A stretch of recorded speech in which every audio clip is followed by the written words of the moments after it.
Now, important things to know when running a manufacturing business. As I've said, it's the most difficult business to run because of the skills level required.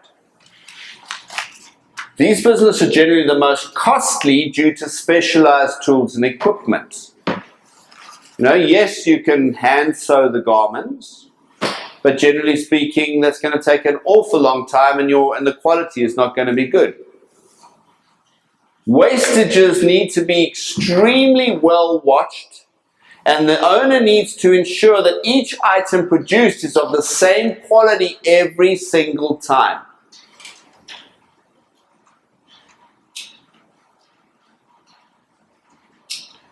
Generally, a business needs skilled workers, and they need to know their job and are highly motivated.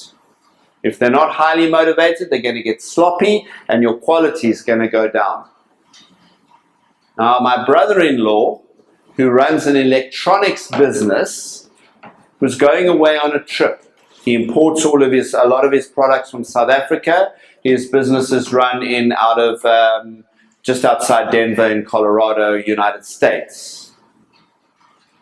He said to his workers, in this box over here is a number of chips for you to put on these boards over here, and I'll see you in 10 days' time. When he came back, he had not, or the person responsible for these chips here had not checked the correct chip and taken the wrong box, and 100 circuit boards had to be scrapped because it was the wrong chip that had been inserted into the wrong board. And it wasn't a case of just pressing them in, they were soldered in. He could not take, he had to scrap all of those boards. A simple, ridiculous, little, tiny mistake cost him thousands of dollars. Then this one, try to find ways of using offcuts and wastages of your raw material. That's exactly what Bruno was telling us the other day with his, was it your father-in-law, Bruno? With the cheese, remember? How he had all those offcuts and he decided, wait a minute, what happens if I cut these little offcuts into little blocks, put them in a special packaging with a toothpick? It became so popular that he ended up, I think what you told me, cutting up all the cheese into little blocks, or most of it, and selling it like that.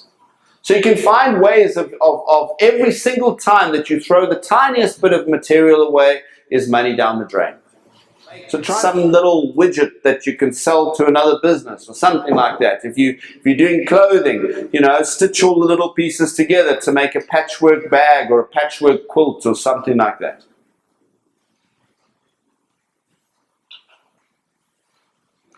More things can go wrong with this type of business than any other business.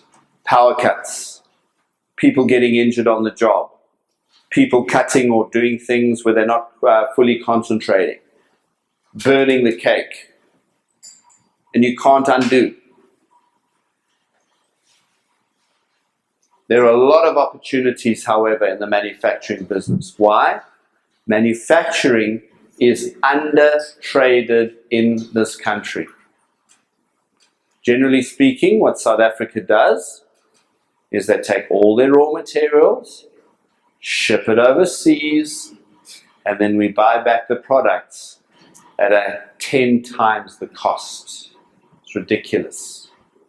So the manufacturing sector really needs to be boosted in this country so that we can up productivity. Because here's the thing with manufacturing, it is labor intensive, and so therefore you can solve the situation with unemployment by employing a lot of people. Any questions or comments about manufacturing? I basically come to the end of the lecture. Yes, Louise. I just think communication is also a big issue in this field. Really knowing how to communicate things. Indeed. The channel in the process. Absolutely. I'd agree with you 100%. Because if you're not communicating, I mean, basically, why did my brother-in-law's business, why did it cost so much money? Because he didn't communicate clearly. That's what I'd like to suggest. He said, put those chips on that board. He didn't kind of say, he wasn't specific enough. So you need to really be very careful in communication. Now, here's the thing that most business owners in the manufacturing industry do not do, is they do not take, they think, oh, I'm the boss, I know everything. And they don't let the workers tell them what's wrong. They tell the workers what's wrong. Meanwhile, if the machine is making a funny noise, or if there's a way that they can work the machine in such a way as to be better productivity or be more productive or something like this, less wastage, most manufacturing bosses say, don't tell me your story, I'll tell you how to run the business. It's ridiculous.